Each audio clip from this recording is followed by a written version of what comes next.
1970 yılında Donna isimli 28 yaşındaki bir kadına annesi tarafından permürje bir bebek hediye ediliyor. Yani bebek filmdeki gibi nadir bulunan bir porselen değil aslında. Donna o sırada New York'ta bir apartman dairesini Angie isimli bir kız arkadaşıyla paylaşıyordu. Donna ve Angie bebeğin hareket ettiğini birebir hiçbir zaman görmemişlerdir. Fakat bebeği bıraktıkları odada bıraktıkları şekilde bulamıyorlardı. Bir süre etrafta küçük bir çocuğun yazdığı belli olan bize yardım et notları bulmaya başlamışlardı. Bebeğin üzerinde kan lekelerinin oluşmaya başladığını fark edince medyum çağırmaya karar verdiler. Medyum Annabella Hicks isimli bir ruhla iletişime geçtiğini iddia etti. Higgins genç yaşta o apartmanda öldürülmüştü. Donna ve Angie Annabelle'in hikayesini duyunca ona karşı merhamet beslemeye başladılar. Angie'nin erkek arkadaşı Lou bu olaydan sonra genç kadınların evinde kalmaya başladı. Orada kaldığı gece bebeğin kendisine saldırdığı çok gerçekçi rüyalar gördü. Fakat sabah uyandığında saldırıya uğradığına dair hiçbir iz yoktu. Ertesi gün Lou evde yalnızken Donna'nın odasından bir takım sesler duydu. Odaya girdiğinde bebeğin yerde yattığını gördü. O sırada göğsünde büyük bir acı hissetti. Gömleği kan olmuştu. Göğsünde birden 7 tane yara açılmıştı. Yaralar birkaç gün içerisinde hiç iz bırakmadan iyileşti.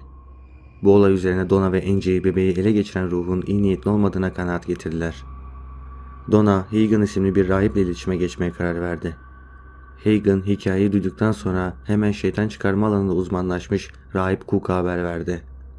Cook da paranormal olaylar konusunda uzmanlaşmış Ed ve Lauren Warren'ı aradı.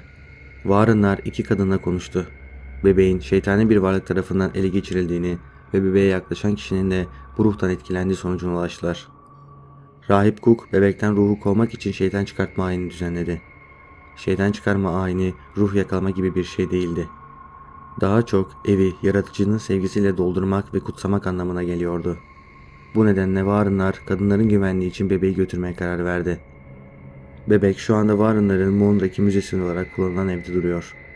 Warren'lar bebeği eve götürürken birçok kaza atlattılar.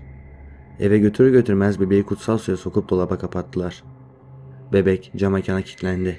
Böylece bebek hem ziyaret edenlerin dokunamayacağı fakat görebileceği bir yerde duruyordu.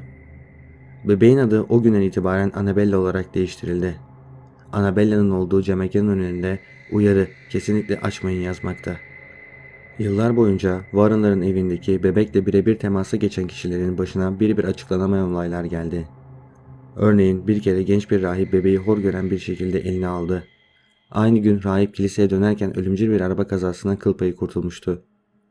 Başka bir olayda ise bir ziyaretçi bebeğin olduğu cam mekana bir şey fırlattı ve bebekle dalga geçti. Bir saatten daha kısa bir süre sonra motosikletiyle giderken kontrolünü kaybetti ve ağaca çarparak hayatını kaybetti. Teori ise şu: Ed ve Lauren Warren bebeğin kötücül bir varlık tarafından kullanıldığını düşünüyordu. Bu nedenle bebeği olduğu yerlerde negatif enerji ve kazalar oluyordu. Bebeğin hareket etmesi ve notlar varlığında etrafındakilerin dikkat çekmek için yaptığı şeylerdi. Medyum onunla iletişime geçtiğinde varlık ölümüne sebep olduğu en masum kurban olan Annabella gibi tanıttı kendini.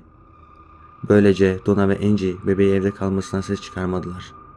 Ruh onlara daha yakın temasta kalarak fiziksel zarar verebilecek konuma kadar geldi. Warren'ların dediğine göre eğer genç kadınlar bebeği evlerinden çıkarmasaydı ruh onlardan birinin bedenini kontrol altına alacaktı. Annabella olayı Warren'ların çözdüğü paranormal olaylardan sadece bir tanesidir. 1952'den bu yana bu alanda çalışan Warren'lar 2006'da Ed ölene kadar çalışmalarını sürdürdü. Ed kendini Amerika ve İngiltere'de kabul ettirmiş ilk demonologtur. Yani doğaüstü varlıkları araştıran bir alan. Lauren ise kahin ve medyum olarak kayda değer bir kariyer yapmıştır. Lauren hala bazı olaylarda çalışmalarını sürdürmektedir. Ben Berkay Atlas.